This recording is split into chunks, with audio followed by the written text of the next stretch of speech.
welcome to episode 10 of the Comic Source. I'm your host, Jace. I'm going to skip covering any news this time. This episode is going to be a little different. I'm going to focus on two books put out by Top Cow. They're both written by Matt Hawkins, who is the president of Top Cow, and an amazing comic book writer, as well as a really fun guy to talk to at convention. The first book I'm going to talk about is Think Tank. This is probably the favorite comic that's being put out on a monthly basis for me. The main character is Dr. David Lauren. Now, he was recruited by DARPA, which is the Defense Advanced Research Project Agency. This is a real agency of the U.S. government whose job basically is to make sure that the United States has the technological advantage over the rest of the world. That means creating crazy stuff that seems super far-fetched, like, you know, invisibility armor and the internet. As a matter of fact, it used to be called the DARPA net when it was first invented, and it was created by DARPA. So what Matt has done here is he's created a really interesting story with all these far-fetched sci-fi ideas that actually aren't as far-fetched as they seem. They exist in the real world. At the back of every issue, Matt has a couple pages of text called Science Class. Now, in those pages, he links to articles that he himself, while writing the issue, used as research. So the tagline of this comic is, "It will make you smarter by reading it," and it's actually true. Everything in it is real. It could actually exist in real life, and oftentimes does exist in real life. So there's been 12 issues put out so far, broken into 3 story arcs of 4 issues each. The first 4 issues are kind of like an introduction to the main characters. I would say it's almost a caper slash heist kind of story.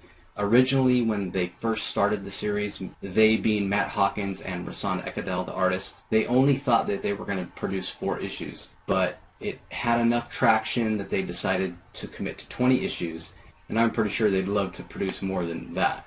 The second 4-issue arc even kind of zeroes in more on the science. It seems like Hawkins has really started to find his footing. It deals a lot with genetics.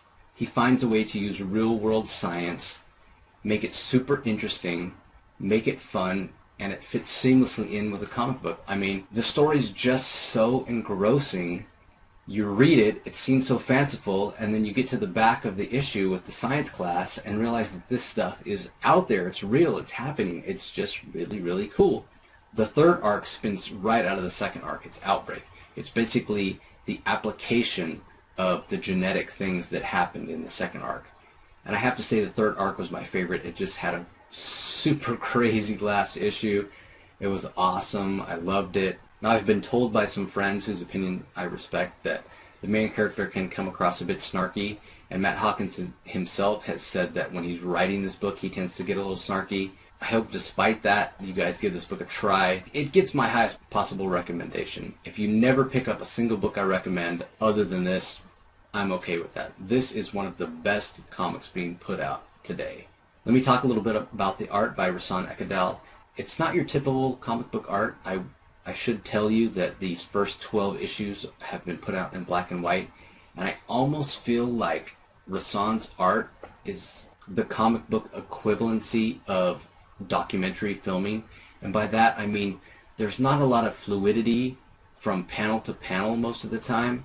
It's like little snapshots, but it works so well. A lot of the setting is military, and you really get that feel, especially with the black and white, that you're watching a documentary, you're being pulled in, and all these things have actually already taken place, and now you're getting a chance to go back and watch the documentary and see what happened, or go through the old files, look at the snapshots, and discover the story and what really happened.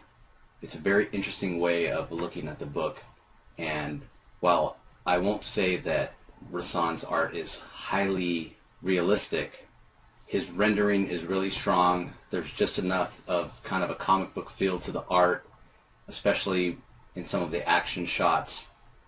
It gets a little cartoony. It definitely suits the book well. I would say that the strongest part of Rahsaan's art is his facial expressions. He does an incredible job of conveying emotion, and I just love the look of the book. And I would be remiss if I said that Rahsaan's contribution to the book is only in the actual rendering. He has plenty of ideas on how to make the story better, how to make the characters more interesting and engaging, The collaboration he and Matt Hawkins have has really made this an incredible book.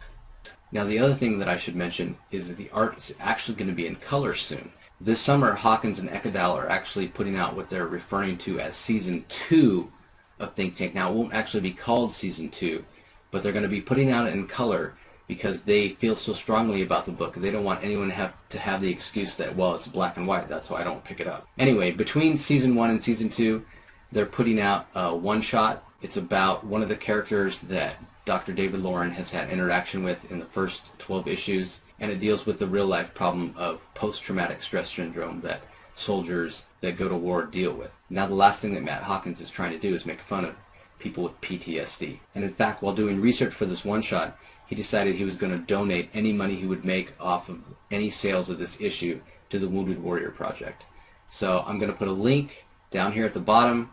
You guys can donate to the Wounded Warrior Project too. It's a very good cause. And at the very least, pick up that issue, learn a little bit about PTSD, make a donation that matters, and if you like that issue, I highly, highly recommend going back and picking up the first 12 and get ready for Think Tank in Color coming in July. The other book I'm going to talk about written by Matt Hawkins is Aphrodite 9. Now this book's pretty interesting.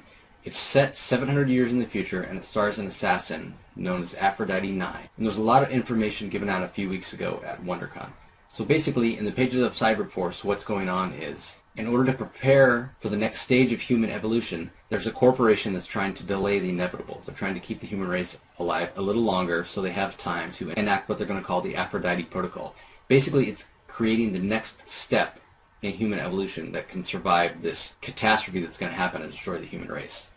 Jump 700 years into the future, that Aphrodite Protocol has gone through a lot of iterations, and you're now at Aphrodite 9. This is a really, really, really cool science fiction story. The art is incredible. It's done by Stefan Sejic. It's dynamic. He's great at conveying emotion. The action scenes are amazing. I mean, the guy is one of the best artists in comics today, and I can't believe more people don't know his name. And to top it all off, he's super fast. He can do like 2 full issues a month. That's almost unheard of in today's comics. So I'm not going to give too many details about this series. It's actually coming to an end with issue 11, which comes out July 11th. Issue 10 just came out this last Wednesday, the 7th. What I will say is the series starts with the main character, Aphrodite 9, being discovered in the future. She's awakened. There's 2 cities that are at war. She kind of gets sucked into the war. There's a lot of interesting ideas. It's a very, very fast-paced story. A lot of action. Like I mentioned before, it's actually coming to an end with issue 11, but as soon as that issue ends, there's going to be a crossover with Cyberforce, a one-shot that's probably something that's never been done before in comics, a crossover from 2 different teams, 2 different eras. I mean, 700 years apart, Cyberforce and Aphrodite 9. We're going to learn about a lot of the other iterations of the Aphrodite. I mean, we knew about Aphrodite 5, and now it's Aphrodite 9. There's an Aphrodite 15. One of the things Matt Hawkins mentioned at WonderCon is David Wall and David Finch, when they created Aphrodite 9, just kind of threw the 9 on her shoulder because they thought it looked cool. And he thought it would be fun for him to go back and we could see all these different versions of Aphrodite from 1 to 8, how different they were, the advances they made. So it's a really, really great science fiction story. Out of all the comics I read on a monthly basis, this one's probably the most pure science fiction. I think it would make for a great TV show. It just has so much action. It constantly keeps you guessing. If you're a fan of Star Trek, if you're a fan of Star Wars, I really think you would enjoy this book. It is just a lot of science fiction-y fun. 2 more books I'm going to mention real quick, also written by Matt Hawkins, are Tales of Honor. Now that's also a science fiction title. It's based on the Honorverse, which is a series of books starring Honor Harrington, written by David Weber. The first 2 issues are out so far. It's basically military sci-fi. It fits right into Matt Hawkins' wheelhouse with his scientific background. It's basically thousands and thousands of years in the future, space combat, turned on its head, and it's a lot of fun. The last book I'll mention that's going to be written by Matt Hawkins actually is not out yet. It's called Wildfire. It deals with GMO, which is genetically modified organisms. The artist on that series is Linda Sejic, who's Stefan Sejic's wife. Her art is awesome. I love it even better than her husband's, but don't tell him that. The basic premise of that story is going to be science taking it a step too far and the ramifications of what can happen. So all the books I've talked about this episode are books that really could use your help. On a month-to-month basis, Think Tank is probably the lowest-selling 32-page book that Top Cow puts out, but at the same time, it's outselling all the other Top Cow books 2-to-1 in digital. What that means exactly, I'm not sure. Maybe it's the fact that it appeals to intellectuals and most of them would rather read digital these days. But at the end of the day, these books all deserve a read. Put them on your pull list, pre-order them. That's the way you can really help out and let everybody know that these books are awesome. And nothing quite helps out with comic book sales like word of mouth. So try them out for yourself. If you enjoy them, recommend them to a friend. I really do feel like Think Tank and Aphrodite 9 are both books that aren't stories that have been retold 1,000 times, and they really do deserve to be selling in a lot higher numbers than they are. Join me next time when I talk about DC's new weekly Future's End and Red Sonja by Gail Simone from Dynamite. Thanks for watching, and I'll see you then. So one quick thing I just wanted to add on to this episode. There's a comic book creator. His name is Laramie Taylor. He's got an incredible comic that he puts out on a monthly basis. It's called A Voice in the Dark. I'm going to be covering it here on a Comic Source in an episode coming up very soon. In the meantime, Laramie and his wife are both disabled, and they're trying to get enough money together to move to a better situation.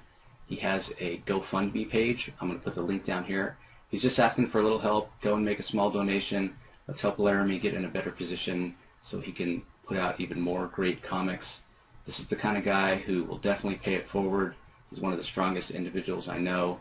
The book is awesome. So take a couple minutes, go read about Laramie, make a small donation. I know he'll appreciate it. Thanks, everybody.